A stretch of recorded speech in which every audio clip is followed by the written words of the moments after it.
Hello and welcome to Crash Course of Climb. This is kind of our weekly orientation to climbing here at UCF, and this is a web series that you can view all the episodes on our website. So first, we're going to start off with a bit of an intro that we typically go for, just to kind of let you know how this works. So, let me first there. Yeah, go back there. So yeah, you may have seen in some of the first couple episodes that it was labeled as being Friday at 6 o'clock, but just to keep correcting this and making sure that it's standards, every Tuesday at 12 o'clock that we do these sessions, right? These are going to be presented primarily by myself, Joshua Leyland. I'm the UCF Climbing Tower lead. And perhaps towards the end of the semester, I might ask another Climbing Tower affiliate to jump in on this. Maybe not, but we'll see. And then, yeah, this is going to be a weekly topic type of deal. So those are always going to be something that we're trying to focus on and have a discussion on or address. So in the past, it's been things like modes of climbing, like top roping versus bouldering versus ice climbing, that kind of stuff. We've done knots and hitches, which was a little bit more instructional, showing you how to do something. And then we talked about Jim to Crag even just last week. So talking about like how to get gear, what types of things you should try to gather to go outside and start climbing. But yeah, for the most part, we're going to have instructional components and discussion-based things to work on here. And if you're working on watching these later on, then you can definitely watch the stuff just to get the content and go from there. So, yep, we're going to move right into what today's topic is. Today's topic is minding the edge, right? So this is how to avoid falling off a cliff, right? It's pretty common. You'll see a lot of pictures that people post online, whether the Grand Canyon or if they're actual rock climbers. It'll be a big landscape, a small person, typically on like a cliff edge, something like that. May look cool, but it's not exactly a safe thing to do, right?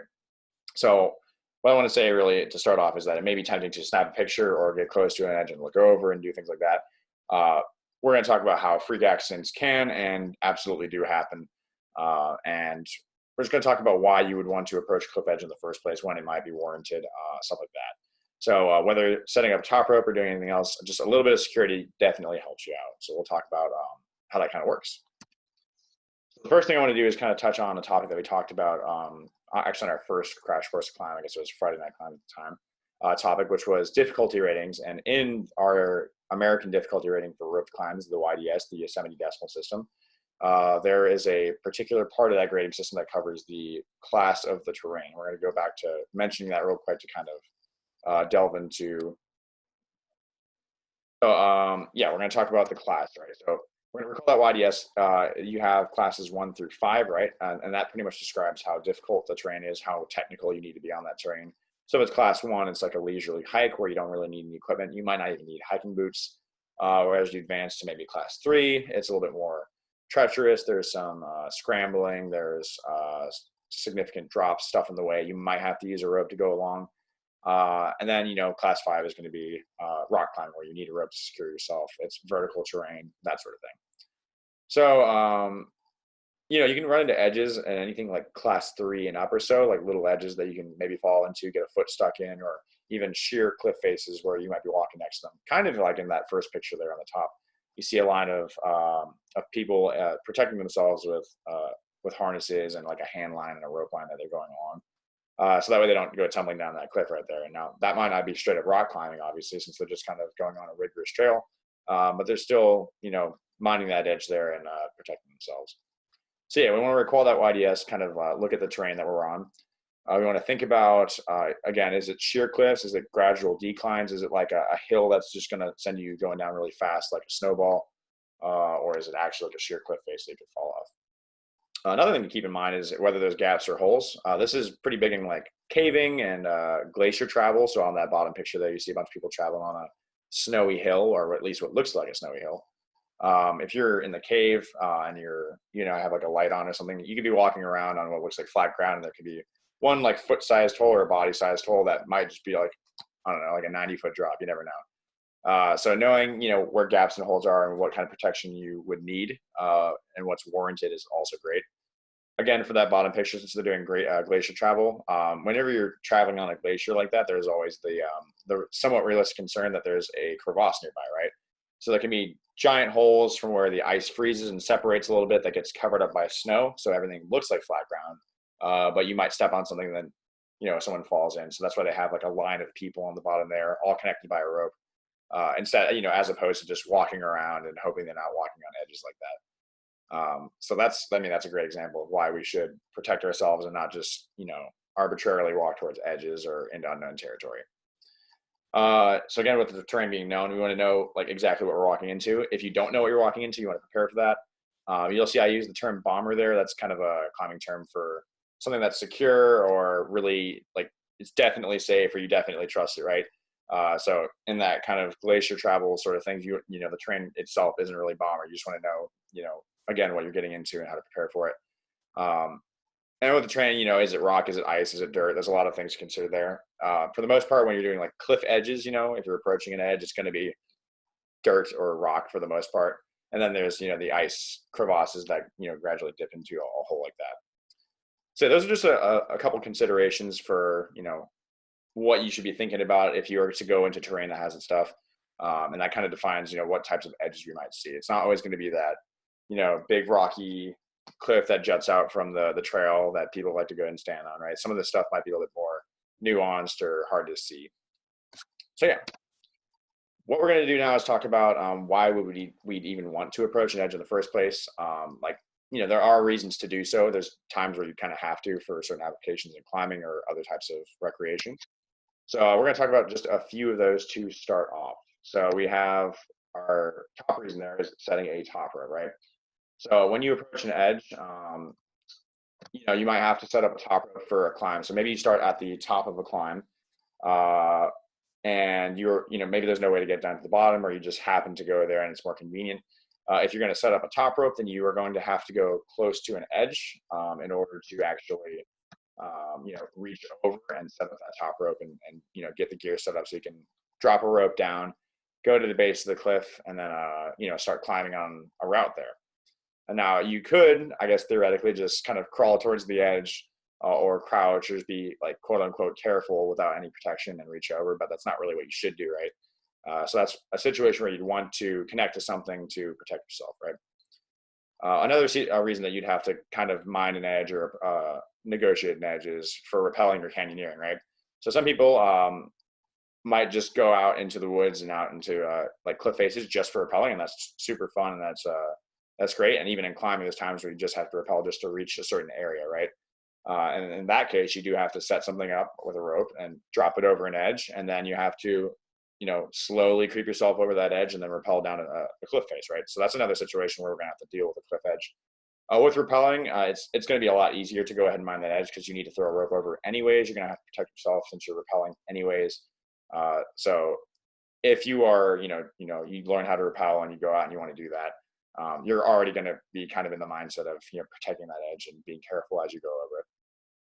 And then a third example when you might need to protect an edge and put some sort of safety system in place is for performing a rescue. So maybe someone's fallen down a cliff edge, someone else has stepped near one that they probably shouldn't have, or perhaps someone was climbing up and then they hit their head or a rock fell on them or something like that, and now they need some help on the actual wall that they're climbing. You may have to go over that cliff edge with protection to actually go ahead and negotiate that, right? So these are all reasons that we would have to deal with an edge in the first place. There's plenty of reasons, I suppose, to just go towards a cliff face anyways. Maybe you want to look over, you want to take a picture, whatever. Even those things can be done with safety. Like even if you just want to take a look over the edge and get the view or get that picture of what's all below there, you can still, like, it's going to be appropriate to go ahead and attach to something and go out from there. Now in this session, we will not be covering how exactly to like literally connect to things and actually build the systems that you need to use to actually approach a cliff edge. But we're going to be talking about some examples of ones kind of lightly. I think preceding this slide right here, actually. So yeah, so there are a lot of methods used for protecting yourself when you're close to an edge.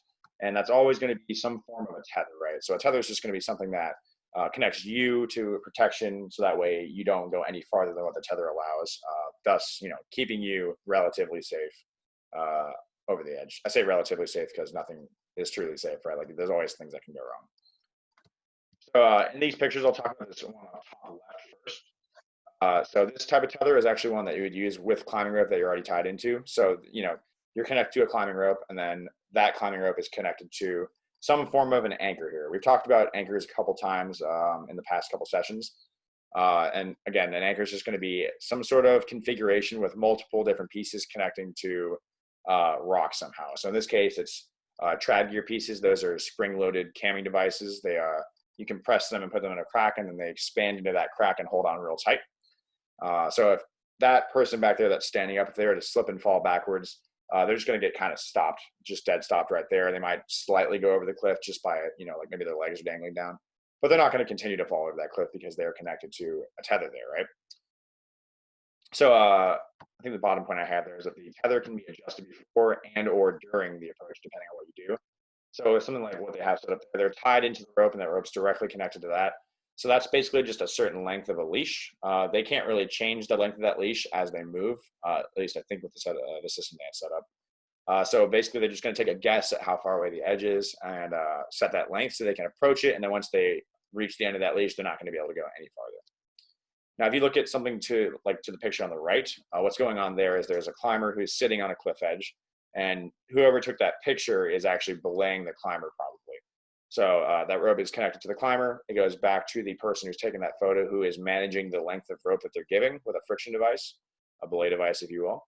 And then that's going to go back to the climber to kind of add some sort of, pulley action. Maybe it's running through a carabiner.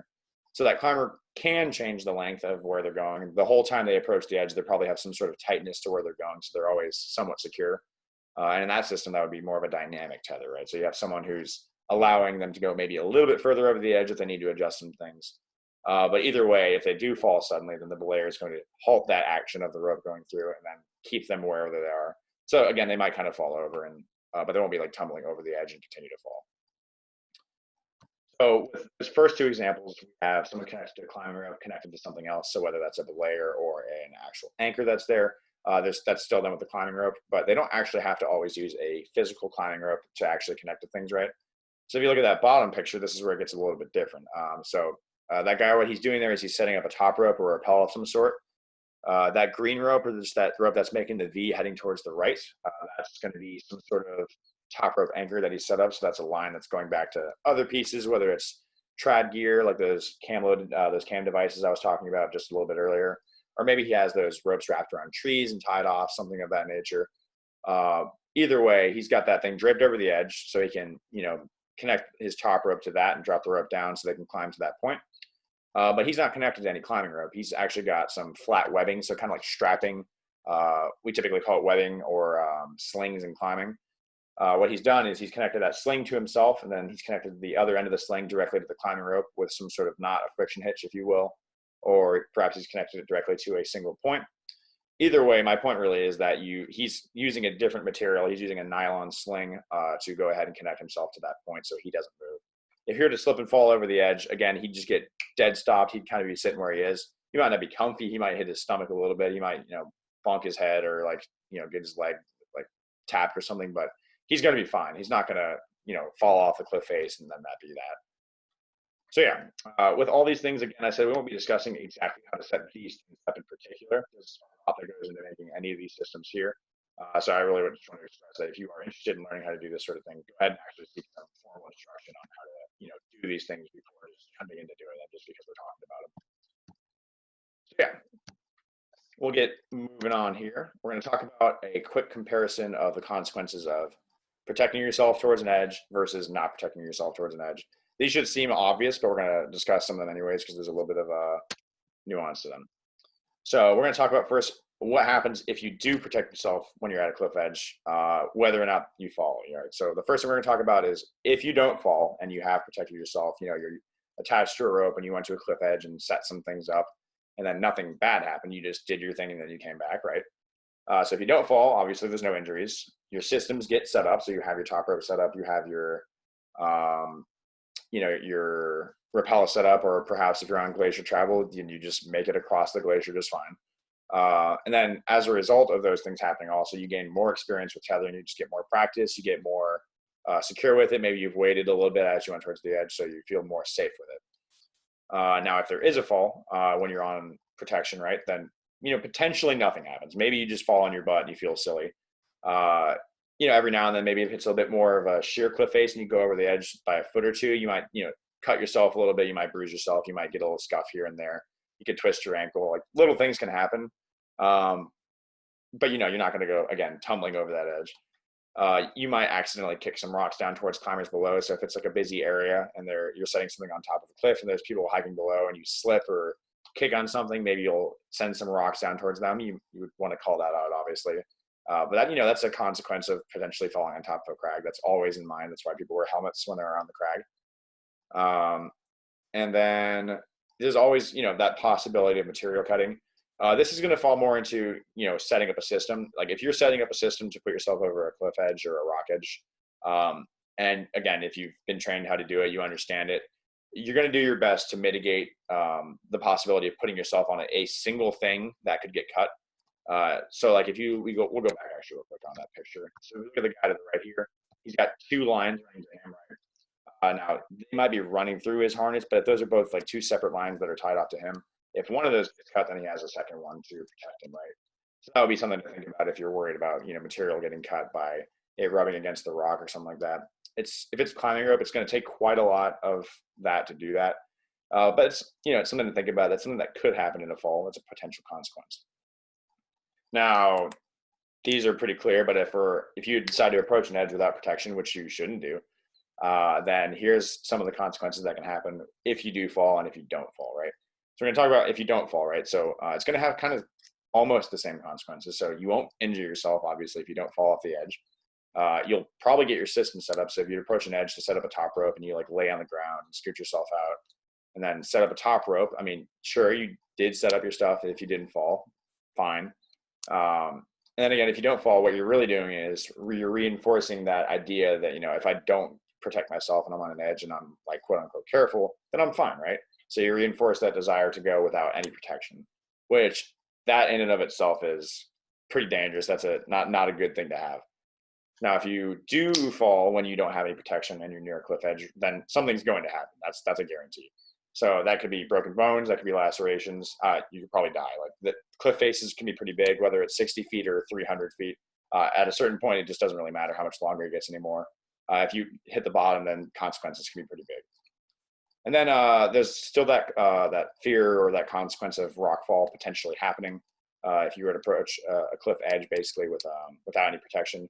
It's just that now, if you're falling, and let's assume that you are okay somehow when you land on the ground, well, now there's probably rocks coming down as well. So now you get to worry about that instead of just the people on the bottom worrying about that.